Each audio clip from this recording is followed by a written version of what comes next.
are you going to say a few words about what you're doing? Yes? That's a yes? Okay. They are the solid organizers and leaders that are doing the actual fire relief out in the yard. At the Resource Center, we're open from 9 to 5:30 daily now. We're doing referrals, walk-in, people have a problem, we try to connect them.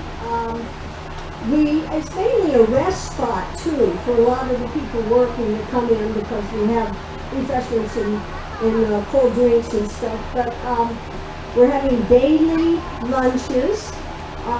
We are trying to get daily dinners organized. The Red Cross up until the end of this week were serving lunches and dinners out there, but now we need to take up the slack. So if there's any church groups that have good clean kitchens that can cook a meal and bring it out, please see me afterwards. We need volunteers to do all kinds of things. I mean, I can't run down the list, but that's also true for what's happening out in the vast pile of ever-changing stuff out in the yard. There are a couple of things that are important for you to know that there is no camping over there. A couple of people have slipped under the wire, but they'll be leaving soon. It's mainly a ground zero for resources. So come over there and we'll get you connected to the right people. Red Cross is still there. FEMA is going to be there for an extended amount of time, and they'll give you the details. The food bank will be open daily. So we're consolidating food, I understand, so it's going to be coming from the trailer. Right now there's still 2 piles, but we'll get them together. There is a really nice quantity of frozen food that Alan Sanders has been wonderful for getting to us. And the Red Cross has donated quite a large quantity of food. So if you need food, that's another place to come. Okay. We want to hear from you what you need. So that's kind of a changing thing, but so far I think, do you want to come and highlight some of the... Hi, I'm Katie McConnell. I'm one of the Katies. Robin, who is the lead over there, just snuck in, so she may have something to say. We are literally just have jumped in and volunteered. I have no experience doing anything like that. So we have no experience doing this sort of thing, so we're kind of learning as we go. And one of the things we're learning is what people need in a situation like this. Of course, at first we were bombarded with clothing, which we're trying to not get any more of unless it's new boots, underwear, things like that. We really need to hear from the community, everyone that's really dealing with this, what kind of things you need. As you go along the process, it's probably going to change if people get electrical poles in, water running again. So it's really kind of dependent on you guys to let us know what we can ask for. We have a lot of groups coming in and asking us, instead of just bringing us random things, they're trying to meet our needs. So that can be a really important thing. We do have a lot of food over there. We're working closely now with the director of the food bank. We're going to try to get very organized so that we can have food accessible every day, and also try to get food out to people who can't get into town. And that's also really important. If you know of people that aren't coming to town, can't make it into town, let somebody over there know. We have vehicles going out trying to make connections with these people. We want to make sure they're taken care of. Anything you can think of, Robin? Okay. We're posting, I don't know if people are familiar, on Facebook, we have the Mountain Ranch Needs and Volunteers, and there's a lot of other groups who try to post a daily needs list. But I think from this group, we need to know what you guys think about that. We need to know what you need. So that's important for us to... What's that? More porta potties. Okay. Okay. All right. Thank you so much, Katie. And those guys over there have been doing a wonderful job. So we're going to do, just for those who came in later, we're going to do all the questioning. We're going to have everybody break off into individual groups. So then if you have questions for those people, find them right after the meeting we break out. That way you can get your question specifically answered and let the folks at the center and that are working over there know the needs that you want to see over there as well. So next up we have Jason from Environmental Health.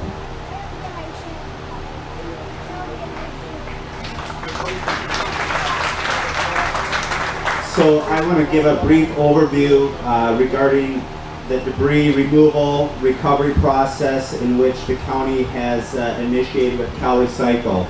And I want to give a little bit of history and how we got to where we're at now so you guys understand what we're looking at, not just from our individual properties, but also as our whole community and all of us that have been impacted by this fire.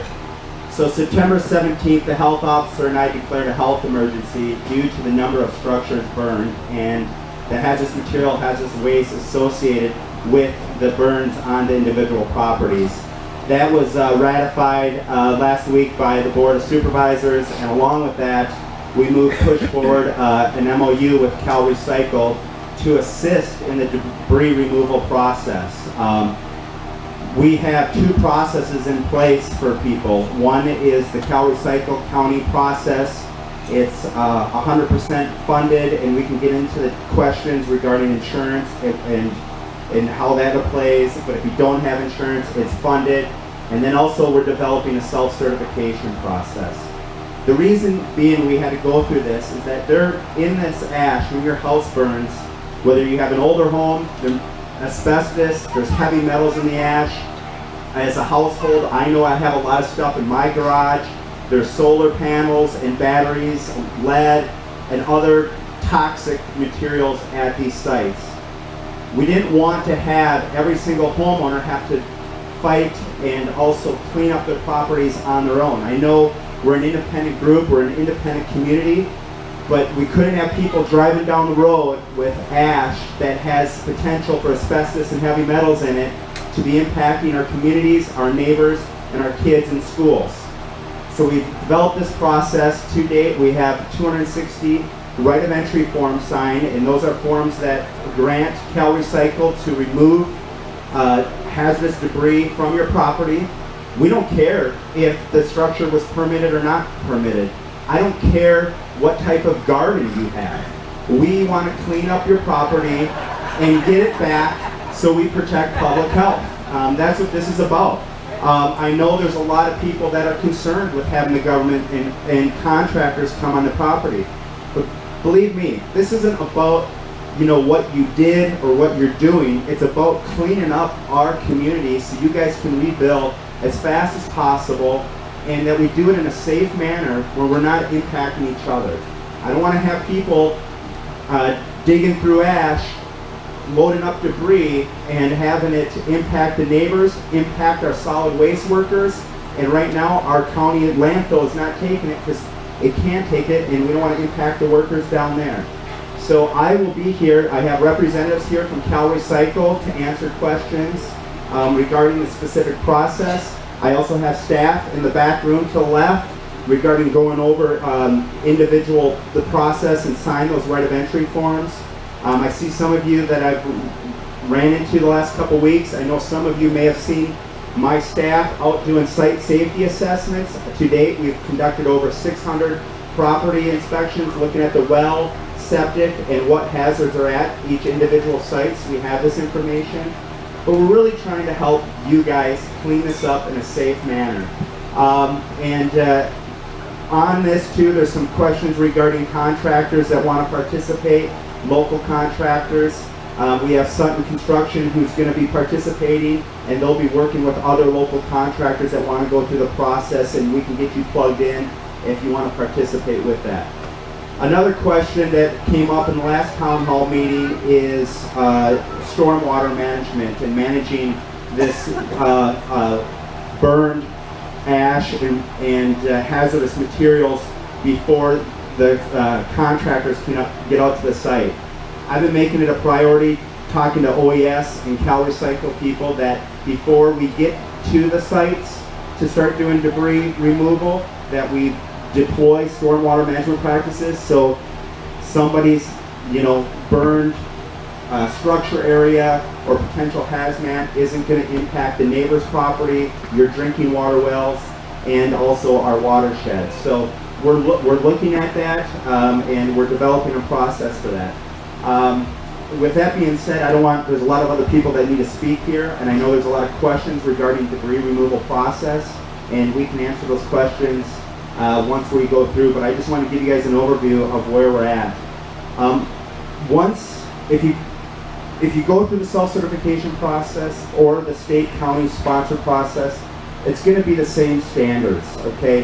When the Cal Recycle comes in, they remove all hazard debris, hazardous waste, and perform soil sampling to ensure, we call it a 3-year-old standard. So a 3-year-old child can play in the dirt and we don't have to worry about it. We don't have to worry about our pets and our children.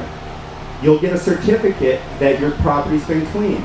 This is important when you go to sell your property, refinance, get a loan down the road, that you've proven that you've met the minimum standards. If you go through the self-certification process, you're going to have to meet the minimum standards. You can't have 2 different standards for this number of burned properties countywide. If this was 100 structures or less, maybe we would have managed it a little bit differently. But we have an enormous task before us. And I'm thankful that we have, through the California Disaster Assistance Act, that we have the state partners here, and staff have been working really hard to get these people here. They're going to start Wednesday removing hazardous waste on properties, and in the following week with the debris removal process. So we're moving it. It's fully accelerated. It can't happen fast enough. I get it. But please be patient with the process, and any questions, I'll be here to answer them afterwards. Thank you. Yeah, please give him a huge round of applause. Jason has worked tirelessly. He's been really an amazing person in making this happen faster than seemingly humanly possible. So I just like to personally thank Jason for his efforts on this. Real tremendous effort. And next up we have Eric from OES. Chris, good evening, everybody. Eric, Regional Administrator for Cal OES. Pleasure to be here tonight. I want to follow up on what Jason said, and for those of you that haven't had a chance to learn about the program, the debris removal program, please take a look at that. That program is critically important to this community, and it's an opportunity for you to let us come in and with your direction address the cleanup of your property in a way that's going to protect the environment around your home and throughout your community. It's a program that we've done extremely successfully in a number of other communities like this. Earlier this year in Bishop, we lost dozens of homes to a catastrophic fire for that community, and we were able to go in there and clean up all of those homes and allow those homeowners to begin the process of rebuilding not only their home but their lives. Similarly, last September, we were faced with the same thing in the city of Weed, and we lost 143 homes to a devastating fire up there. So the program works. I can completely understand your concerns with sort of handing that process over to government, but I can assure you we want to work, and the contractors want to work in collaboration with you to do what's right, to protect those items you want to protect and pull out and not have part of the way. So it's an extremely collaborative program that is a tremendous opportunity with 100% funding. So if you haven't taken a look at that, please do. We need to get as many of you and your friends and neighbors who may not be here tonight signed up to that program so that we can begin the process, which is going to take us a considerable amount of time. As you can imagine, we've got the Valley Fire in Lake County. We've had a number of other fires throughout Northern California, and we have similar cleanup programs going on throughout the state. But rest assured, we are mobilizing all the resources that we can, also utilizing all the local resources we can to focus on this project and try to get as many homes cleaned up by the first of the year as possible. I would love to see them all cleaned up. That may not be realistic.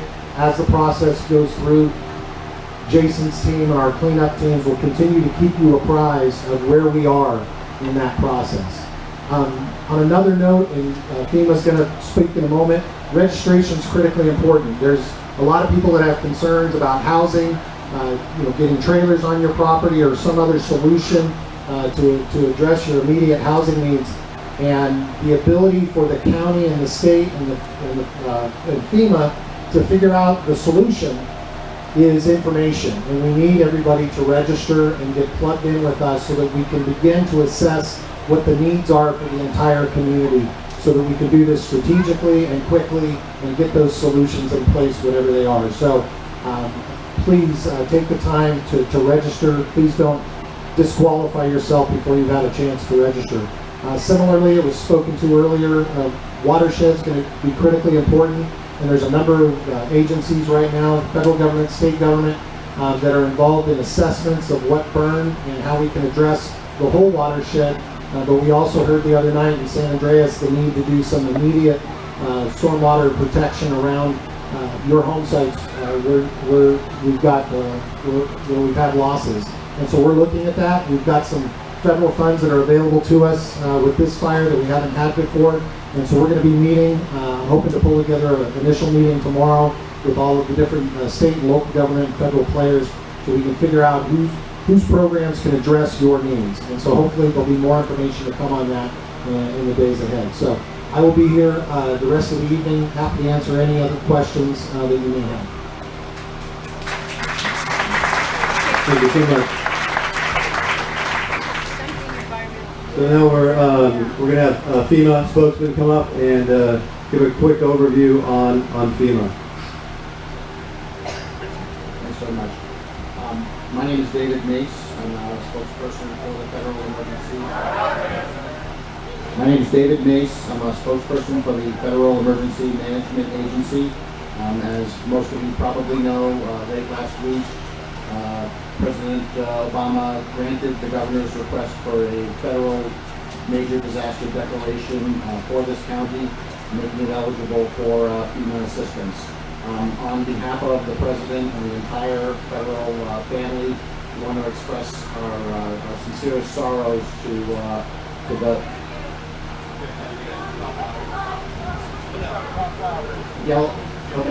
On behalf of the President and the entire federal family, I want to express our sincerest sorrows to the families of those who lost loved ones, to those who have lost homes, and to those who have suffered any kind of damage or injury as a result of this disaster. We are here at the invitation of the state, and we work in partnership with the state and with your local government. We will be here as long as it's necessary to make sure that everybody who needs assistance and is eligible for assistance gets it.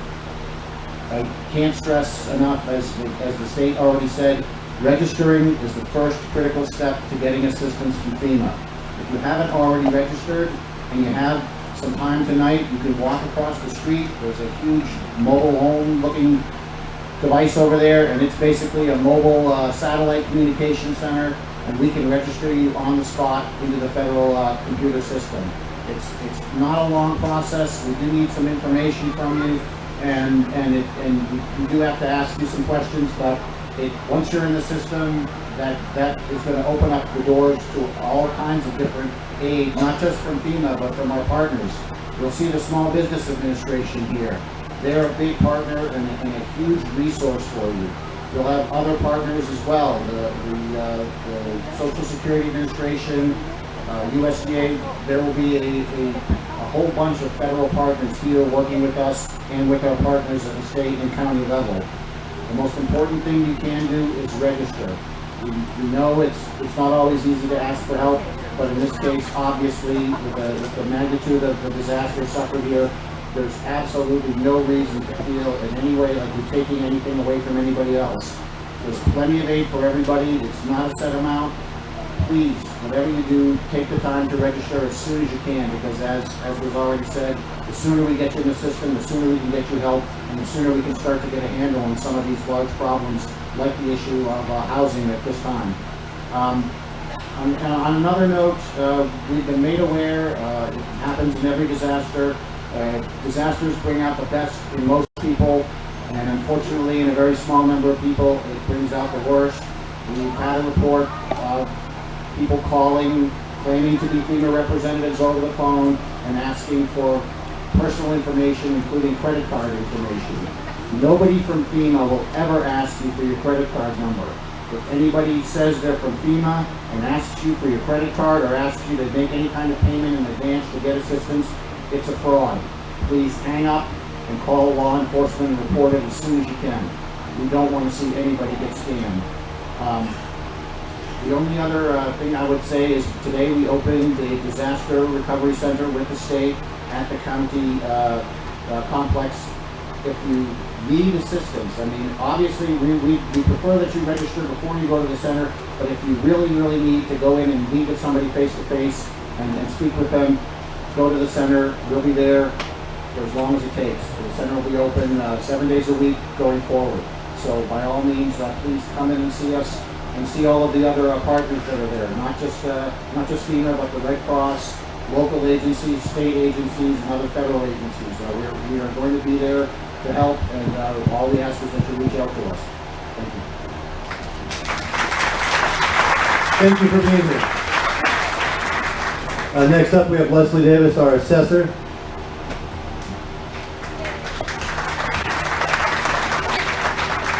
Well, good evening, everybody, and thank you for coming out tonight. I know that a lot of the questions that you have deal with everyone else who's going to be speaking, and I do want to take a minute to thank Chris Wright and Cliff Edson for letting me tag along to these town halls, because I do have one really important piece of information for you as it relates to the assessor's office. I know that I'm not your favorite department, but I'm about to be for the first time ever.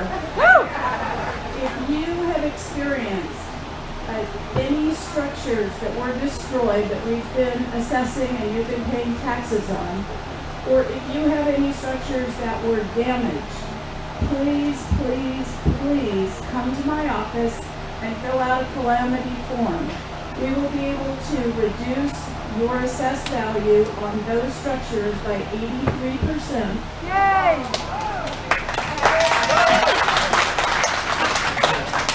And what will happen is that tax bill you're going to get in the next week or two, we will be able to get that reduced because of this damage. The timing with the tax bills mailing out and what we do isn't great, but I'd like to encourage you to come down and talk to my office.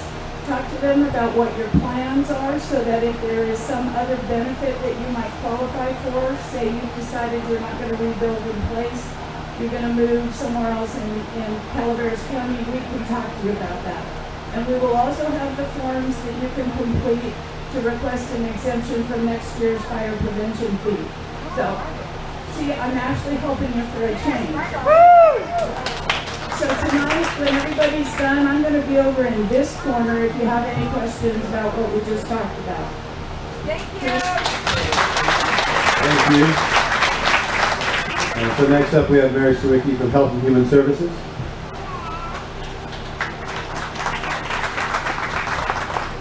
Thank you very much. Just want to let you know that we will continue having our outstation here in Mountain Ranch. Starting again on Tuesdays and Thursdays. Tuesdays it'll be from 10 to 2 and Thursdays 8:30 to noon. And I just want to let you know that we'll also be adding in our mental health folks at the same time. They're going to start coming up as well, because we all know that for some folks, this has been a pretty traumatic experience.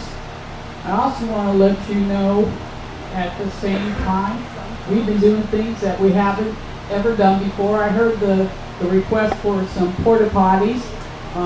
We actually have been getting in that world that I never thought I ever would, and having those delivered, just like the washer dryers and those kinds of wonderful things. I thought I would, and I don't plan on making a career of it, just to let you know. But there are things like that. We also have been working with the Resource Connection. They're going to have actually 2 donation centers.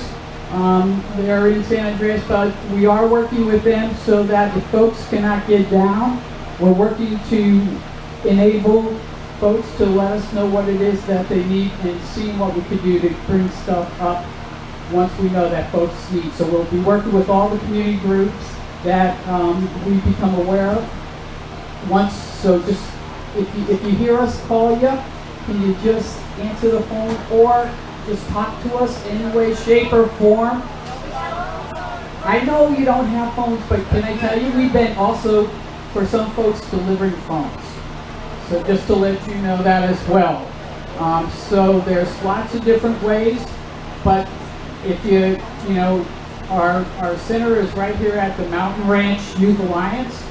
So if you could just maybe, if you know anybody who's there, let them talk to us and we'll work together as we always work with the community. Our outstations have been in existence for 10 years. We're going to still be here probably another 10 or 20 or more years, so to see what we can do. Yes?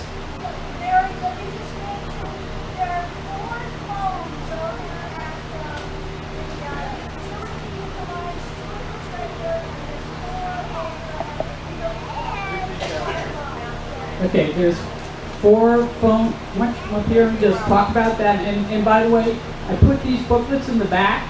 They're resource booklets, and so also though, just because you don't see something here, like I said, let us know, because we've been doing some different kinds of resources. Again, like porta potties that I never thought I'd get into. Let us know. We'll do our best by you. Okay? We really appreciate that. Thank you.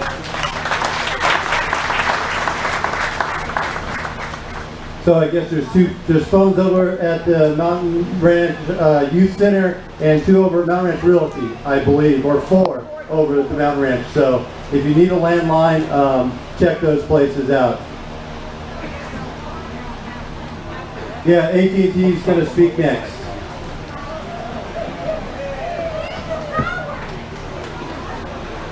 Hi, thank you. Can you hear me okay? Yeah. Loud enough? Hi, I'm Julie Town. I'm the Director of External Affairs for AT&T, and my condolences to everybody here in the room for what you've been through, and thank you for allowing me to speak tonight. I real quickly want to introduce Scotty Ragland's here. Scotty has been here with our engineering and construction crews since the 15th, and I want to give a shout out to Scotty. He's our quality and service manager, and our thank you. And our engineering and construction crews have been working 7 days a week, 24 hours a day. Also with me this evening is CC Lee. CC is the Director of Construction and Engineering, so all the construction crews and all of our trucks and everyone you've been seeing, CC is the Director of those crews. And then Shannon Ding is here. She's an AT&T consultant on my team and has been out here on behalf of AT&T. And I also want to give a shout out to Supervisor Wright and Supervisor Edson and Supervisor Ponte. We've had a lot of great work and requests on behalf of all of you, so thank you again. I wanted to come tonight because I wanted to let you know a couple of things. We've been really progressing and trying to make sure that we're delivering service to you in the best way that we can.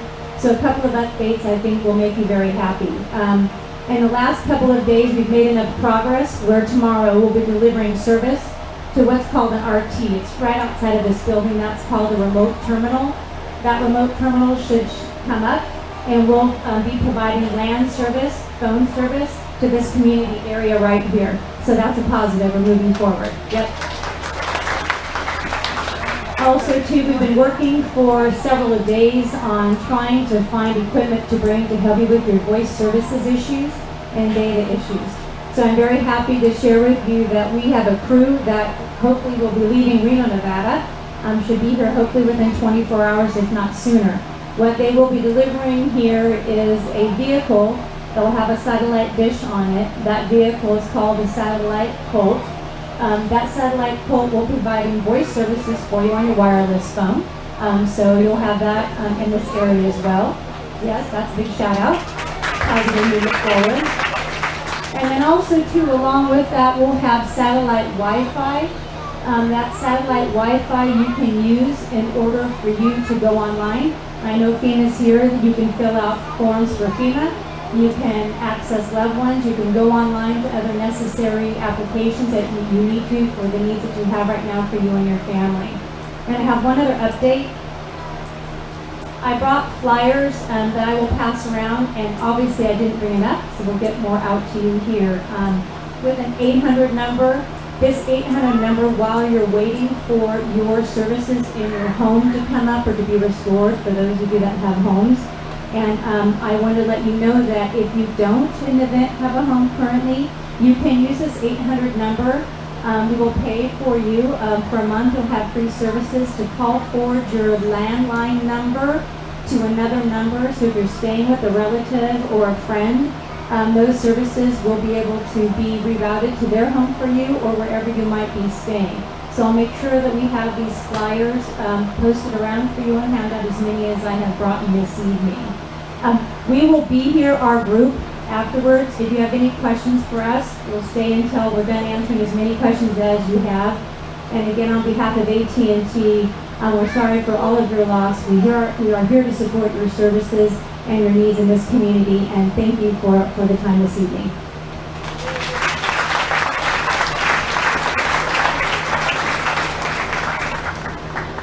Yeah, it's really good to see AT&T here. Looking forward to being able to use phones again. It's one of the most critical links to rebuilding, so it's very good news.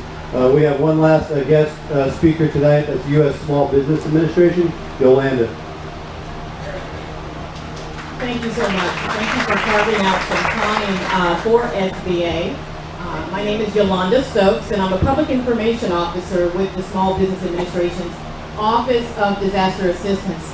Some of you may be familiar with the Small Business Administration in that we normally give out loans to businesses who want to start up businesses or expand their business. However, in disasters, we partner up with FEMA and we administer the disaster loan program. These are low interest disaster loans. They are loans not only to the business community, but also for homeowners and renters and our private nonprofits. A homeowner can be eligible for up to $200,000. It has to be your primary residence to repair or replace your primary residence. So that's up to $200,000. An additional $40,000 to replace your personal property. That $40,000 can be to my homeowner and my renter. So most of the time my renters don't realize that the SBA program supports the renter as well. And then business community.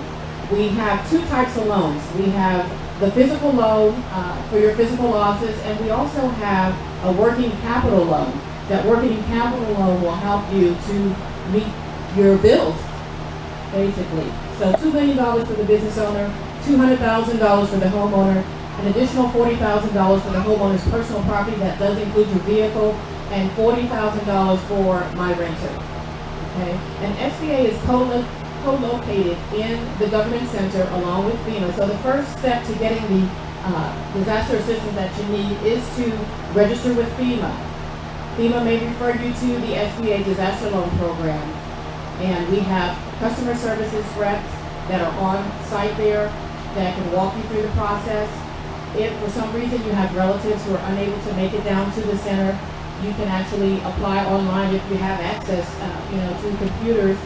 And certainly if you have any questions, particular questions about your specific situation, you can contact our customer service number at 1-800-659-2955. So we are encouraging everyone to come into the Disaster Loan Center. Most of us are local hires here. I'm from Citrus Heights, California. So we're encouraging you to come into the center. We want to provide that face-to-face assistance. Oh, okay. Repeating the number, the customer service number for SBA, 800-659-2955.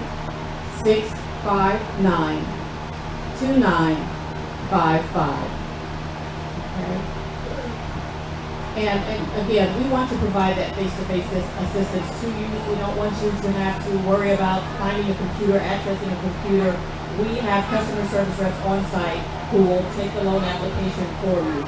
The next step after you actually apply for the SBA loan is the loan application is submitted to our processing and disbursement center, which is in Dallas-Fort Worth. That actually is uploaded electronically. Thank goodness we have everything that's electronic nowadays. And the next step would be making an appointment for one of SBA's loss verifiers, very similar to a appraiser or contractor, will actually set an appointment with you to come out and to determine your eligibility. The eligibility is based on what your losses are. So again, I will be available after the meeting to answer any particular questions that you have. I think I'm the only one with the SBA blue shirt on. I'm happy to answer questions for you. Actually, prior to, I call it going on the road, being a spokesperson for SBA, I actually was a disaster loan officer as well. So I can help you with your particular questions. So feel free to seek me out and I'll be happy to answer your questions. Thank you. Thank you so much for coming on. So I just wanted to close, and then we'll break off into separate corners. Some people out in the porch in the back room there, and then you can ask specific questions. You know, there's so much to say at this meeting, and so much information to convey. But I also wanted to thank all the people who fought the fire and stopped the fire and saved the homes that were saved. It really is a truly amazing task.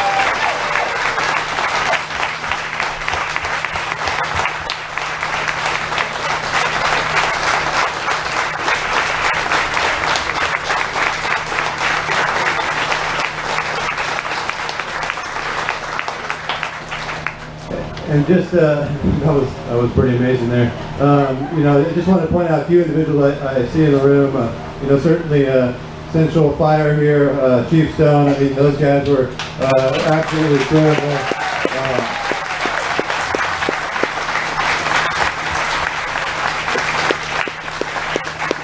And like I say, there aren't too many people to thank everybody, but also did want to introduce, if you don't know, the chairman of the supervisors, Cliff Edson, has done an amazing job of being everywhere, seemingly all the time. So I just really would like to thank for his leadership during this time of emergency.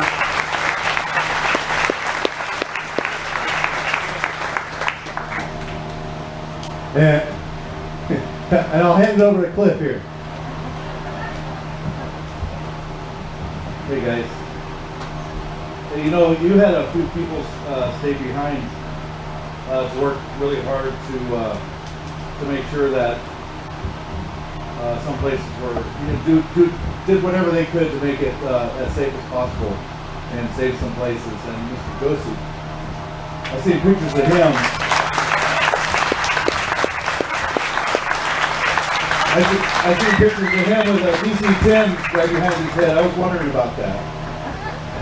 So thank you for the many folks that come together in this community. That's what we're all about here, right? Helping each other, and we can move forward here. We got a lot of resources. We got good opportunities. We're all here. That's the main thing. So if we help each other out, we'll get through this. We'll rebuild, and we'll be stronger than we were before. So thank you very much. Thanks again, Cliff. So, and one more shout out to Cinder's Market, Alan Cinder is in the back there.